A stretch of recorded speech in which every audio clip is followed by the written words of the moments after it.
On today's show, we talk about Cholo culture and we have in-studio guest Tomasa del Real. Keep it locked because you're watching The Zoo.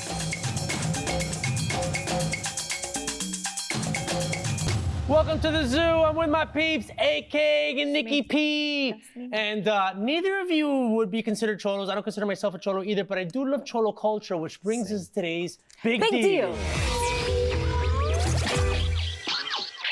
All right, guys, so, you know, when I moved to LA, there is similar culture in Miami, but they don't consider themselves Cholo. Cholo is very much a Mexican-American, really Southern Californian, but you know, you do have that in the rest of the Southwest.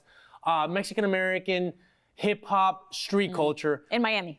No, I'm not talking about Southwest United States. In Miami, we had like the Cuban, Latino, Puerto Rican things that are very similar, but it was not Cholo. Okay. But we do, I remember growing up, getting into the West Coast and understanding, oh, the Cholo vibe. Because we have a word called chonga for chicks that are like booty-based chicks. Mm-hmm. And so here you can say chola, but it's weird. Anyway, I definitely got into Cholo culture. I remember Lean Like a Cholo was coming in. Oh, yes! Elbows up, side to side. Elbows up, side to side.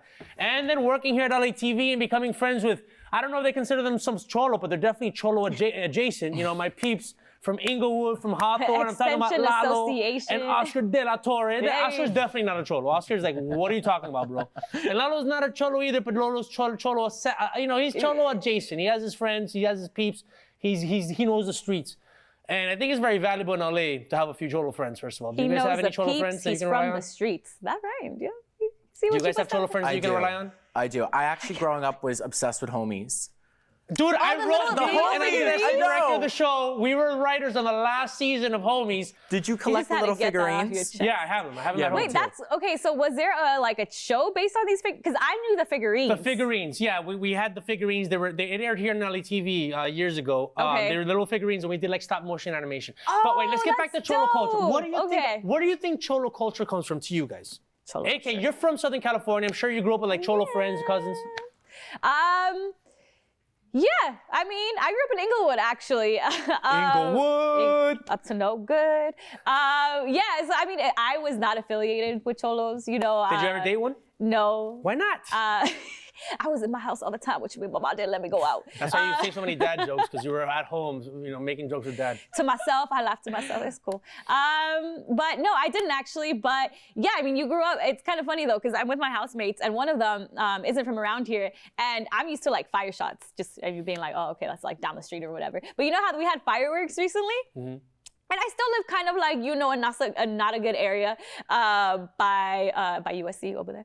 But yeah, they were popping out the fireworks and everyone like getting scared. I'm like, yo, it's just fireworks. But that's as close to that as I got, like living in the actual but you appreciate like the contribution to hip hop and street culture in the United States by Mexican Americans, mainly in Southern California, that we know to be Cholo culture. Or what about the cars? I mean, that's definitely a culture. And I love that it started off as a derogatory term. You know, I'm from the East Coast, I'm not a Cholo, but I think it's really impressive how they redefined the name and took back the narrative. Well, you know, I want to get into actually the origins of Cholo in the next block, because we're going to toss to Prayers, who is introduced this movement called Cholo Goth. But before we get there, you know, for me, street culture is romantic, you know, and it has its dangers, right? And it comes from a place of, you know, dealing with what you got. You know what I'm saying? So with the Cholo, what I love about Cholo culture, you brought up the cars, like the low riders. You know, they took what the hot rodders, there was a hot rod movement in the 40s and 50s here in Southern California. It was a bunch of like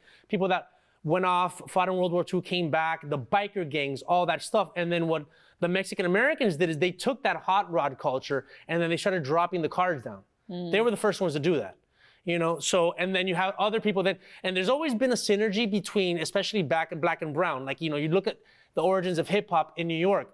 Puerto Ricans had a lot to do with the first, you know, graffiti writers and the first breakdancers, especially. A lot of the first rappers were Black, but a lot of the first breakdancers and graffiti taggers were Puerto Rican. Same thing here in Southern California. When you see a lot of the Black hip hop culture, the Chronic, Dr. Dre, you're seeing a lot of lowriders. Well, lowriders started with the Mexican Cholos. So there was a lot of taking, and then obviously the Mexican Cholos are taking hip hop, you know, elements from the Black community. So it really is a synergy. Intertwined. You know? I love the fashion. Okay, so the fashion actually is inspired by a lot of like Native American stuff. How much time do we got in this block? Because I want to know if I should get into it in this block or if I should get into it in the second one. 2 minutes. Wait, like the long socks?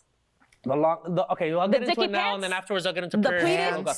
So there's a Iron? thing called Choloani, and there's a guy named Iron Jacket. He has actually a Native American name that I cannot pronounce. That's like 50 letters long.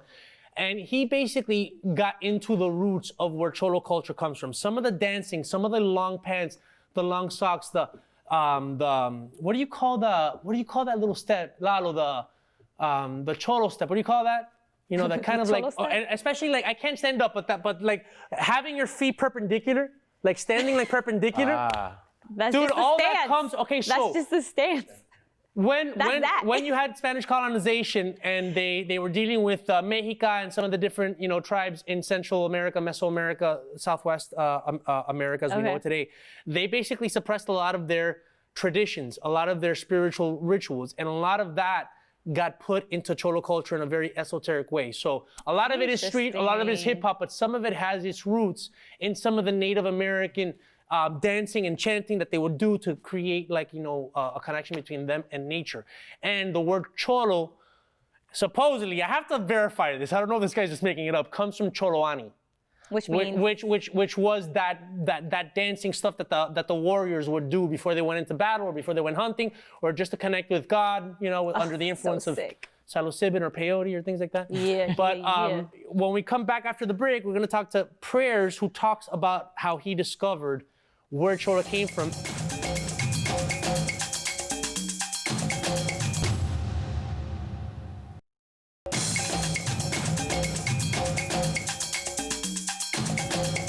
Welcome back to the zoo. So we are talking about Cholo culture today, and Humbe, you spoke to Prayers. Yeah, so Prayers is a very interesting act because he's not a traditional Cholo. He combined, he was part of a gang back in San Diego, there were Cholos, but he's also a goth kid. So he combined Cholo and goth. And I think that if anyone's like into like rock and stuff here in Southern California, you do know that there is a big following with Mexican American youth when it comes to like gothy stuff. Would you see Morrissey is influential on goth, even though Morrissey's more like new wave. But the black on black on black and kind of like in the mode today.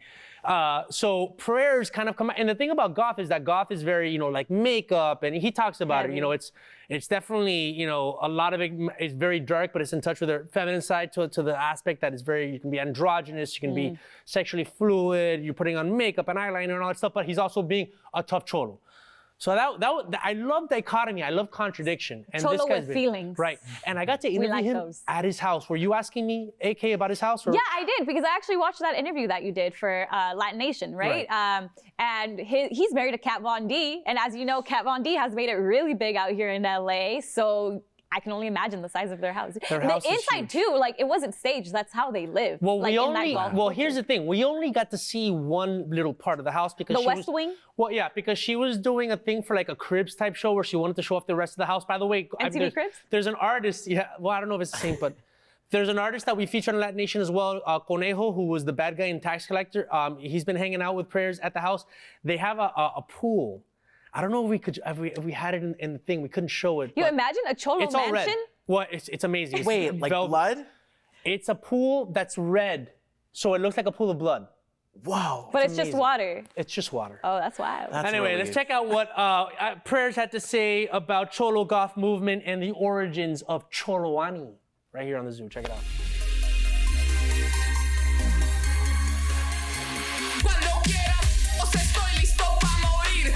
I'm Leah Farsayer, aka the Dragon, the Serpent, the Spear. I'm the vocalist in Prayers. So, they parlay. I'm Mexican. I was born in Cotija, Michoacan. And my parents came to the United States when I was 4 years old. And David? Mexicano. Nacido y crecí en Tijuana. The latest album is called Cholo Goth. Let's start from there. We're going to work our way backwards to where it all started. Let's do it. I feel it's an amazing title because you guys are owning what you guys started. Why is the new album called Cholo Goth? Tell us about what that movement means to you. It's actually exactly what you said. I just wanted to solidify it, just set it in stone, because we've been pioneering that genre and moving the Cholo Goth movement since day one, right? Since, I want to say 7 years when we started in 2013. And it only made sense. It only felt right to call this album Cholo Goth. acompañado. Si no estás en mi esquina, pues hazte pa' un lado. So what does Cholo Goth mean? It's like an eclipse. It's bringing two different planets, two different stars, into cohesiveness, into bringing them into one dimension. So when we started doing this music, people want to know, oh, what kind of music do you make? Is it country? Is it rap? Or is it hip hop? And we were calling it Killwave. And a lot of people were having a hard time wrapping their mind around that, especially promoters and, people in the music industry. And then one day it just dawned on me to call it Cholo Goth, because really I'm a Cholo and we make goth music, right? Or at least our interpretation of it. So I started calling it Cholo Goth. And when we started doing that, it made it easier for people to like grasp it, or before they even heard it, they would automatically think to themselves, oh, I kind of get that, and then once they heard the music, then it would all make sense. So we started just, instead of calling it Killwave, we started calling it Cholo Goth. And it really just stems from my background. My background is like, I was joined a gang when I was 13. And I've always been fascinated by, dark wave gothic music, for lack of better words. So I just merged the two worlds. I just brought, my experiences from the life that I've lived. And then along with David Parley, the music that we were making, we just merged the two, and we just decided to, dub it Cholo Goth. The Cholo culture obviously is very, Southern California, Mexican American culture, right? What are the challenges that you had in the beginning when you're hanging out with like the Cholos that are more from the hip hop side, and then you're bringing this goth thing, this thing that maybe some of them are like, well, that's too weird for me? There were some obstacles in the beginning because, again, people didn't really know where to put us, right? Like if they're going to book us, they don't know, hey, where do we book them? They don't really fit anywhere, So I think that was kind of an obstacle, but we were doing really whatever. I mean, we even opened up one time for the Far Side, and then we opened up for the Cult. So we've been all over the place, which is kind of cool because of what we do, because of the music that we make. We kind of fit anywhere. Yeah. So we've done it all. We played a birthday party for a 5-year-old, and then we played Coachella, like almost within the same year. It was like a never-ending summer. The summer you're having fun. The whole time is just a never end. Yeah, it was the never-ending summer for sure. Well, Gothic is the summer. Gothic is the summer. It came from that. We were on tour. When we came up with Gothic Summer, we were on the tour, on tour with the Cult. Yeah. And that was that Las Vegas? When we were in a swimming pool with Charles Parker, remember? Yeah. We were in a swimming pool. And Killer. And we were just like, Gothic Summer. Yeah.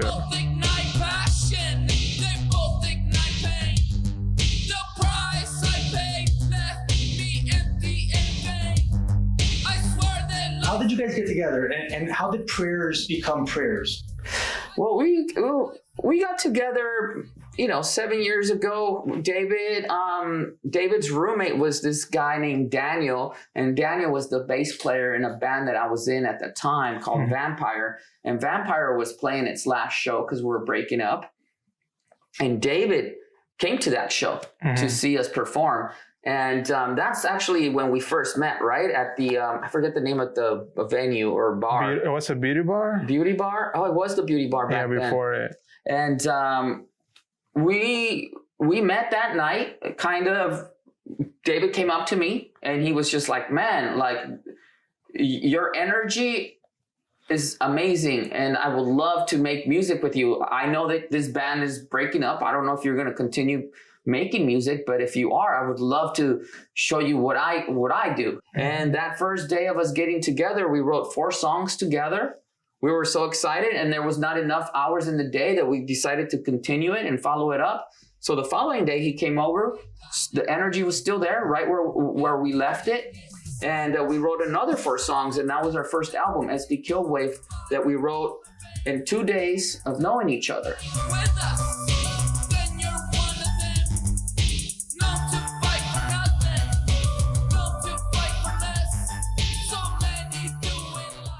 After the break, we're going to be hanging out with rapper RobYoung, who's putting together a movement called Excuse My Accent.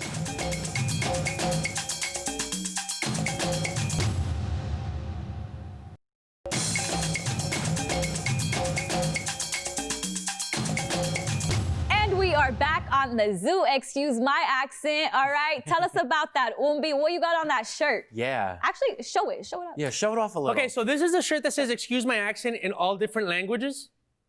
Okay, and so Love it was it. started by this rapper named RobYoung, who hooked up with a deported veteran that we covered on Latin Nation named Hector Barajas. And he started hearing about his story, and then, you know, Rob, who's an African-American rapper from the, Pacific Northwest, Seattle area, he wanted to start, having that bridge between like black and brown communities. And one of the things he noticed is that a lot of people, not just brown, but he's also friends with, Eastern Europeans and Middle Easterners who he would notice would get prejudice bestowed upon them. That's a weird way to put it. I'm sorry, I'm thinking like long sentences.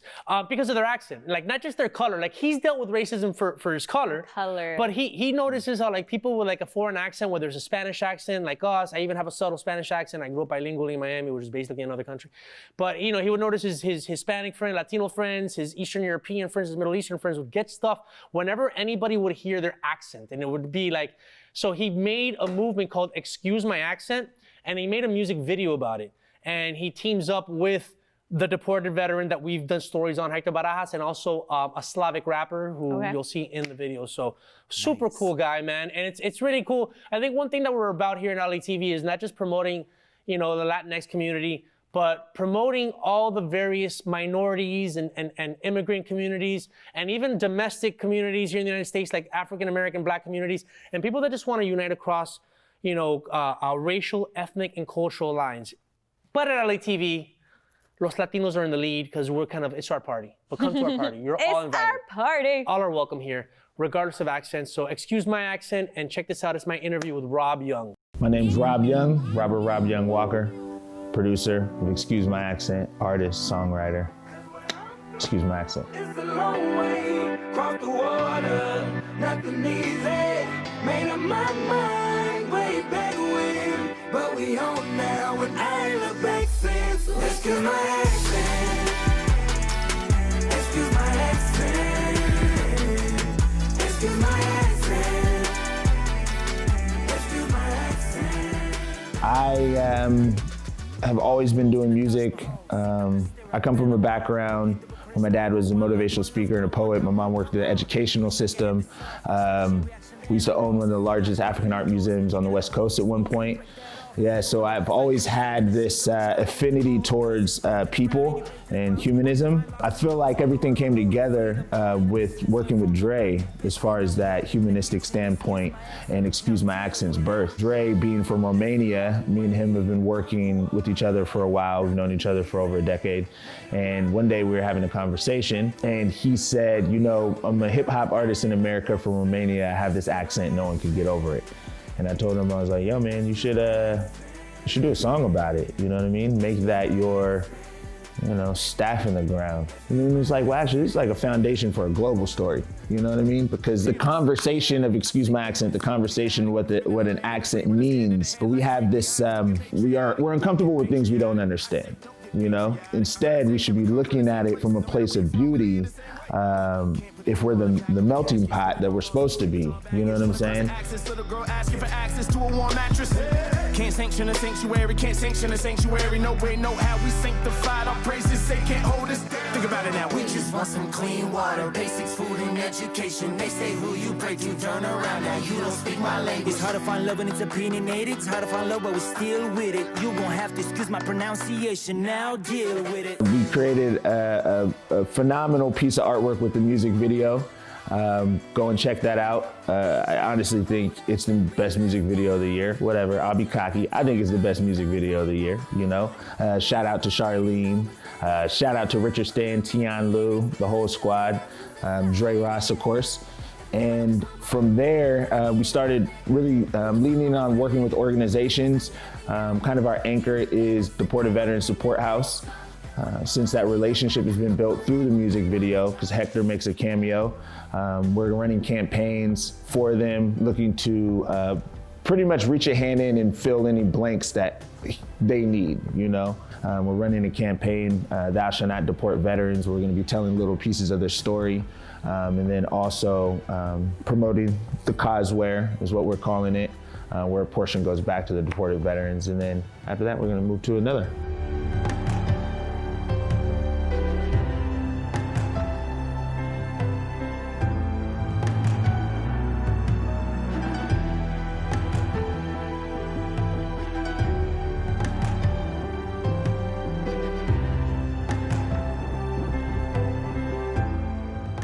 Yeah, Hector Barajas, that's my guy. I love Hector. I think he's an amazing human being.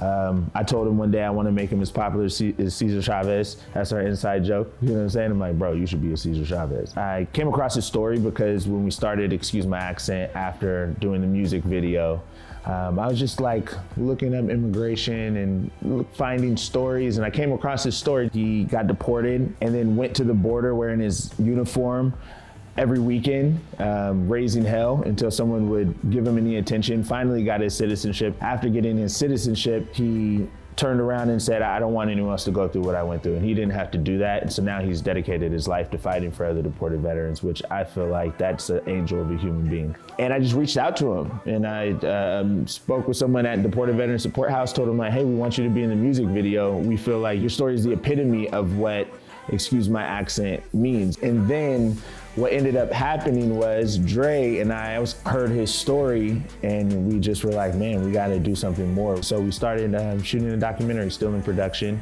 It's been a process to progress, and that's anything good is always a process. So that's kind of how everything started. Excuse My Accent started a Veterans Day campaign called Thou Shall Not Deport Our Veterans. This is one of the mocks for the shirts that we're donating percentage of proceeds to Hector Barajas and his organization. We released for Hector Barajas, and then we're going to be releasing Daniel Torres, Kevin Martinez, and Mauricio Hernandez. I'm really excited to release Mauricio's story because he is so captivating, especially when you see him, because he deals with extreme PTSD, and you can almost see like the pain in his eyes, you know what I mean? And is now finding out how to live outside of the country that he fought for. It doesn't make any sense at all. The goal with Excuse My Accent and all of this, the identity, is we want doing good to be dope. You know, we want it to, you know, like you said, it doesn't have to be with the dinners and handshakes.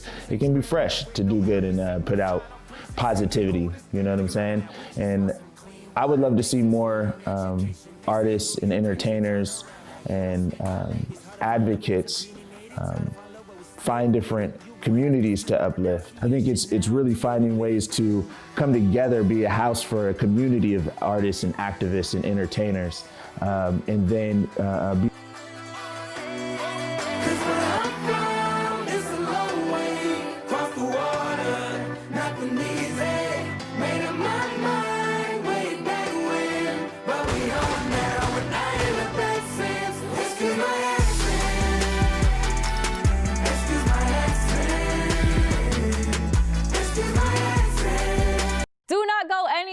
because up next we are coming with Afrobeta to you, straight to your house. Okay? Stay tuned.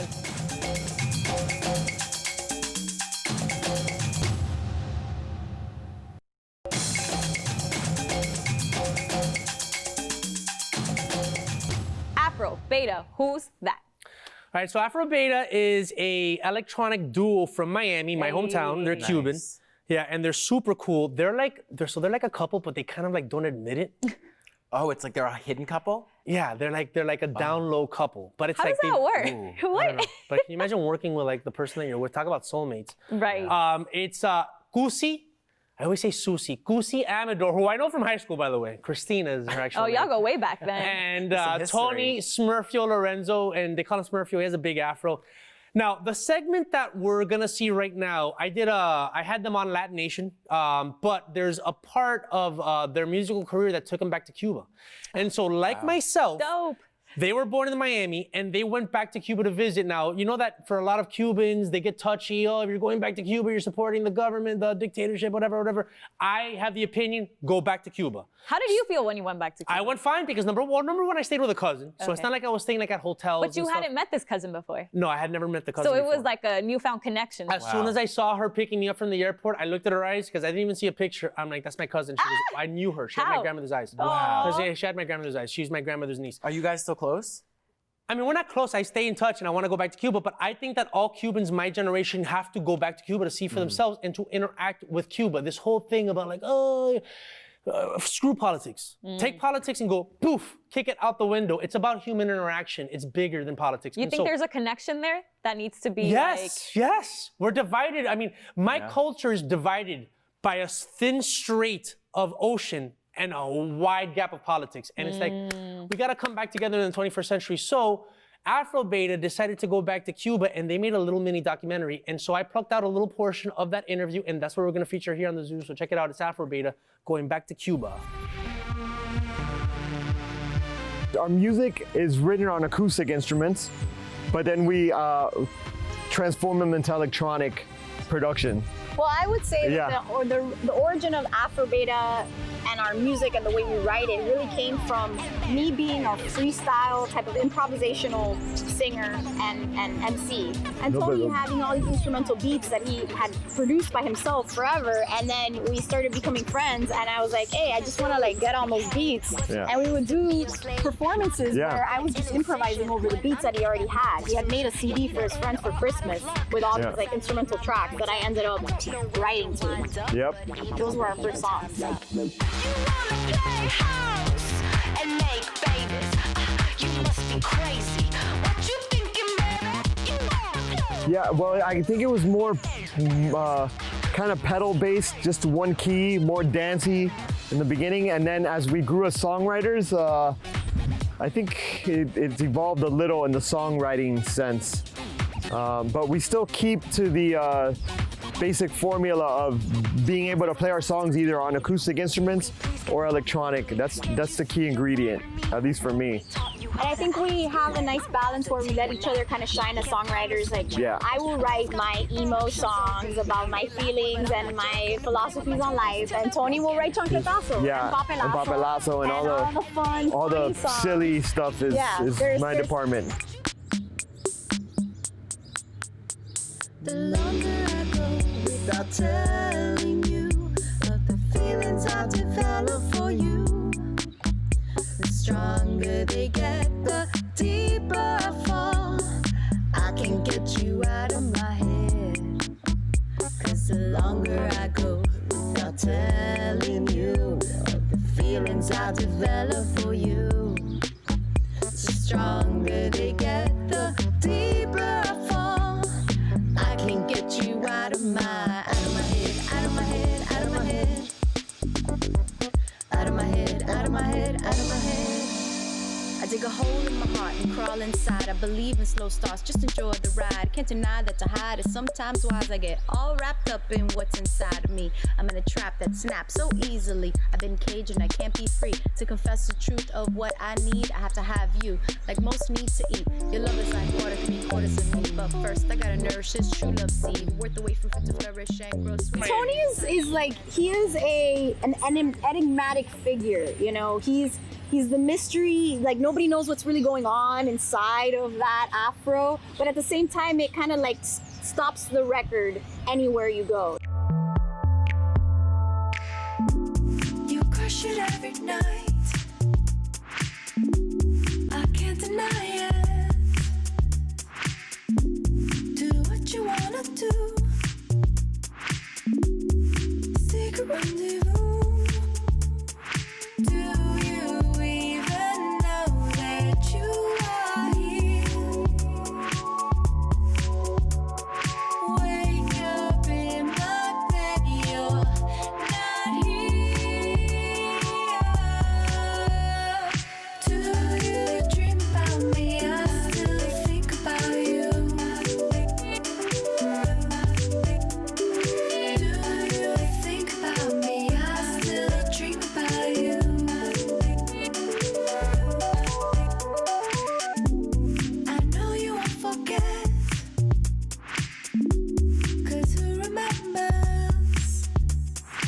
We spend a lot of time together.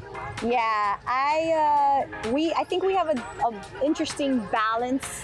I'm a little more flighty and imaginative and out there, and Tony kind of grounds I'm the grounding, practical.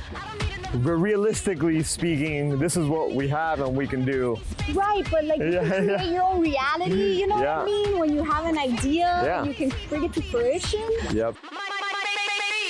You wanna play play house and make babies. You must be crazy. What you thinking, baby? You wanna play? You know what? I'm not trying to change him, and I don't think he's trying to change me. No. So You let people be. You let people be. Don't tell people what to do. Don't tell somebody what to do. We wrote a song about that too. So yeah, that's how we work. Yeah. Stay tuned. Coming back after the break, we're sitting down with Tomasa del Real.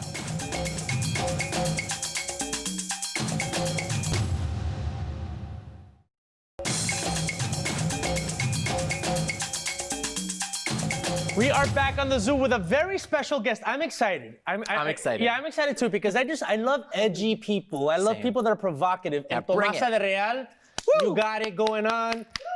Mira, earlier this show we were talking about Cholo culture and I was talking about the music act Prayers, and he combines Cholo culture with goth. He makes it Cholo goth. And what I like about you is that you got the urban reggaeton thing going, but you got that industrial, edgy, gothy thing, you know, that darkness going. You describe your style as perreo, right? Perrea. Es neoperreo. Neoperreo. ¿Qué significa neoperreo? Te respondo en español. Talk to me in English if you can. But Okay, yeah. Neoperreo, it's a name I put to this type of music. It's because I start to make reggaeton music, but I feel, says I make reggaeton and I am not from Puerto Rico, I am from Chile, I think, oh, this is like cultural appropriation about something. And also, I don't dress like that. I dress like more a cyber wave look or more dark. Yeah. And so when I try to explain the type of music I make, I say, I don't know if this is reggaeton, but this is perreo. And it's not regular perreo, it's neo perreo. It has your own flavor. Yeah, it's neo, it's the new wave of the perreo. And the perreo don't mean reggaeton, means dance hall, dembow, trap, whatever you can perrear. Perrear is like the dance, very sexy, you know? Right. So this is the new wave of people making the new music for clubs because we cannot listen to Gasolina forever. Now, here's the thing. So you grew up in Chile. We create this. So how did you get into a lot of this stuff that wasn't necessarily, I mean, it seems like you're combining Latino stuff with a lot of edgy rock and roll, industrial stuff. How did you get into that? I feel like for me and for the Neo Perreo artists, we don't have the influence about where we live. It's more like an internet era and digital stuff, and we start to share each other. Like for me, I don't start to make music. I start to make videos with my iPhone. I will start to play with digital tools, and then in one moment we have to put music on that. So I start to make music. And another artist in another countries, they do digital art too, and we connect each other, and then we start to meet the producer, and then the aesthetic, like the tattoos, I don't know, tattoo artists start to appear. I love and tattoos. we start to connect all this subculture around the perreo because we like to go to parties and dance, and club music, and we mix everything together, and this was created, but it was not a plan. And it's not like Latino vibe because, okay, I'm gonna say something. You know, say Latino is very bad. It's a North American way to say people who talk like Latinos. They are Latin speak. Yeah, we. Sorry for that. No, you're good, you're good. But I am from Chile. I'm not Latina. I am South American. Mm-hmm. Latinos are the culture who survive from the Latin culture, and we are Mapuches. We are another culture, but they, I don't know, go there and kill everybody, and now we are Latinos, but we are not really Latinos. I know, it's funny because a lot, there's actually a movement against the word Hispanic because of its colonial implications. Exactly. It's like Latin actually comes from... Latin is from here. It's right. how here call people who talk in Spanish, but Right. I am South American. Let's get into the modern because I'm glad that you have a historical basis. Okay. And by the way, you and your friends who were going to see the other part of your group, Neo Perreo, what are their names? Liz and Tech Girl. Liz and Tech Girl, okay? First of all, I love your style, and I love going through your Instagram. You have some killer looks. So what inspires your fashion? I think insecurity because I like so much stuff and I cannot choose one, so I put everything. It's like, I like that. I like that. Yeah, you have definitely a strong sense of style. Yeah. I feel it's like you put something and then you think, this is not enough. I need more. And then you have to go and you cannot put more and you go out like that. That's amazing. Nikki, I think that you need to get one of those collars. A choker, right? choker? How do you think I would I look? make this one. You made it. Can you make me one? No. Oh. Yeah, All right. I can think about this one because. So you made this So- yourself with Yeah. the spikes? Yes, I buy the spikes in Amazon. Are very cheap. Oh, Yeah. I love the way she's also trendy. So did you always make your own? Did you always make your own outfits? Yes. No, but I don't know.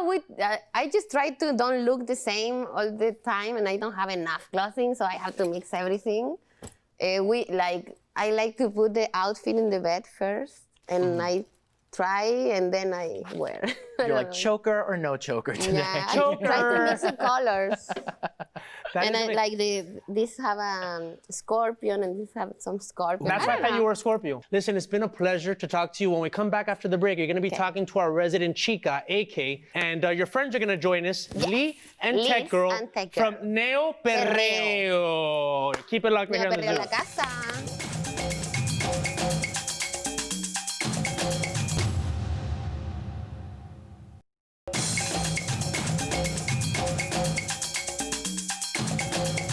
What is up, y'all? We are back, and now it's Chica Hour, okay, or Pedreo Hour with the chicas only, okay? Fatties only. I hope I'm included. Period. All right, well, why don't we go down the line, and you let everybody know what your name is. I'm Tech Girl. I was born in LA in South Central, but I'm Peruvian. My whole family's Peruvian. Make music. I DJ. I just got started making music, and I'm dropping singles, and we're dropping a lot more projects this coming year. Coming in hot. Yes. Of course, Tomasa del Real. You already know her. Desde que para el mundo, baby. And then Liz? Yeah, I'm Liz. I'm from Chile, and I'm here in LA now for the show. Okay. I'm from South America, and I'm a DJ. I have been DJing since 7 years, so yeah. That's crazy. Perreo. So is that your name, DJ Liz? DJ Liz. DJ yeah. Liz, okay. Yeah. I thought I was gonna be a DJ for a moment because I love music. And I was Oh, like, really? if I had to have a name, girl, let me tell you my name. My name was gonna be DJ Snacks. So I could be eating Snacks? while I'm like, you know. I love that. Throw little lollipops I out love there. munchies. We're always eating munchies. Yeah, all girl, the time. yeah. I love that. Okay, so how did you all meet together? Because I'm born and raised here in LA también. Yes. But y'all are from Chile, so how did y'all meet? How did Me that happen? and her met on the internet. What? Literally super random. On the internet, then she played a show in like Mustache, in some underground show. Okay. And then I was in the car with my friend, and then she's like, yo, is that Tomasa? And me and We her see already each friend each other. other, and we literally, like You knew who she my was. friend parked. They stop the cars. Yeah. And we got run. out, we got out the car and we like hugged each other like we knew each other for years. Yeah. And it was just like the connection. We just always were like online talking to each other, Okay. Instagram. And then she moved to LA, to Hollywood, and we started living together. Yeah, and then we just started living together at the Neo Perreo Oh, you guys house. live together right now? Yes, we still live together now. Yeah. All right, how did you two meet then? Okay, They go so way so yeah, we met in Chile, and I was doing a lot of parties, DJing. I was starting my career, and also Tomasa from the other side, she was making reggaeton. And can you imagine, like in Chile, like it's a country really traditional. So imagine like a woman singing reggaeton. Yeah, yeah. Okay, And I a wanna go into DJ that. of reggaeton. Okay. So at the same time, we were like playing this role in my country of like really powerful women doing something that men's do. So for that reason, like we met in parties and we started doing partying together, and then we became friends. Like the same thing, like it was destiny. It was meant to be. So is this scene like underground in Chile? It used to be underground, but then now we are popular. You know, like Neo Perreo, it's something that born in the underground, and Tomasa and me and other friends, we start this like I don't know, like religion thing, you know? Talking about cult. Like a cult. Like a cult. We started a cult. And then became popular with the time, you know? Okay. Now everyone knows Thomas, everyone knows me, people knows Tech. Or people and knows the name Neo Perreo. Yeah, they know. Yeah. For sure. And not only in South America, in the world, we already played with, I don't know, Daddy Yankee, Teo Calderon, That's dope. Tomasa also in I play big festival, Coachella, you know? or we playing in EDC, For sure. Yeah. Lollapalooza, I don't know. What was it like that to work with like OGs like that? You know, because they kind of like, we talk about reggaeton, it's Panama, and then it kind of comes into like the Puerto Ricans, right? Yeah. Evie Queen, which I'm interested to also know who your influences are, you know? Ivy Queen, number one, Yeah. obviously. I love her. Like, I wouldn't be making music like that powerful, like feminine type saying like that because of her. She was like OG raunchy. Yeah, you know, she so brought raunchy. it. Like, she said, I don't care what you think, I'm gonna say it. And that's what I like about her. I respect her a lot. Okay, so That how was was it one like of to work with these OG artists then? Because you're saying your sound is a little bit different. Yeah, okay. I work with DJ Blas. Okay. Making music, he's very cool. And I think the old industry wants the new wave. Like, I think, I don't know why Bad Bunny, I don't know, just Bad Bunny have that aesthetic and he's very popular. But this aesthetic and this wave exists like, I think 4-6 years, like, it exists in the world, but in the underground. And now is the first time you are seeing that. So then the artists who like DJ Blas or old school artists of reggaeton, I think they are excited about us. Yeah. Or they want to work. You had to find what reggaeton was, and now that you know what it is, you're like, all right, let's mix it up now, right? Like, it can't stay stagnant. No. But why LA? I'm like, I feel like there's not a really big reggaeton scene here in LA. There is or there isn't? I feel like there isn't. There isn't, and now there is because like reggaeton is more pop now. Yeah. I mean, you hear it in every freaking radio in LA. And not even just LA, like all across the United States, you hear reggaeton, like random, like, and I'm just like, what? It's so weird to me because when I was little, that's what I'm saying. When I was little, I had to hide like my mixtape. When I went to Peru when I was 12, my sister made me like a reggaeton mixtape, like a cassette, and then I used to hear it like in secret though, because I lived in South Central, and over there is like you can't speak Spanish because you're like same. They will look down on you type stuff. So I'm like, okay, so then that's why I just decided to. When I finally entered like the house or the Neo Perreo house, and I lived with people that are like from South America, I just feel like I went more into my roots than I needed to be, and that's why we're here. I hope LA gets better. Because I was like, how is it? No, but like you go to Miami and they have like bars on the beach side. And here you have like Santa Monica. That's what we want. Más reservados. We want to go to You're Miami. Like, that's our next trip. We need to go to Miami. Okay, well stay here because you're bringing the Pedreo here, all right? Yeah. Okay, so let's talk about your look. How can we, because you were saying not the brat girls. You said. Monster High. Yeah, the Monster High girls. All right, so what do we call your look? I mean. Neo perras. Neo perras. All right, what does it take? You know, if I'm over here like, you know what, tomorrow I want to like, well. You need, you need platforms. Okay, you need platforms. Yeah. Number one. Black platforms. Yes. Like a hairstyle. Long nails. Okay. Long nails. Yeah. ¿Cómo se dice el lápiz? Lip liner. Oh, the lip liner? Okay. Yeah, and a big eyeliner, like really to impress. Or maybe too scared. And if, you're trying to get crazy, draw a tribe on your face. Yeah. You get me? Not tattoo though, right? Just draw. Not tattoo. No, she draws all my tribals. Like when we go to do the show, she does it because she's a tattoo And I have artist. a tattoo so she's really here. good. Oh, you're a tattoo artist? Yeah. Yes. She did all. I mean, I will show you, but I'm not strapped up.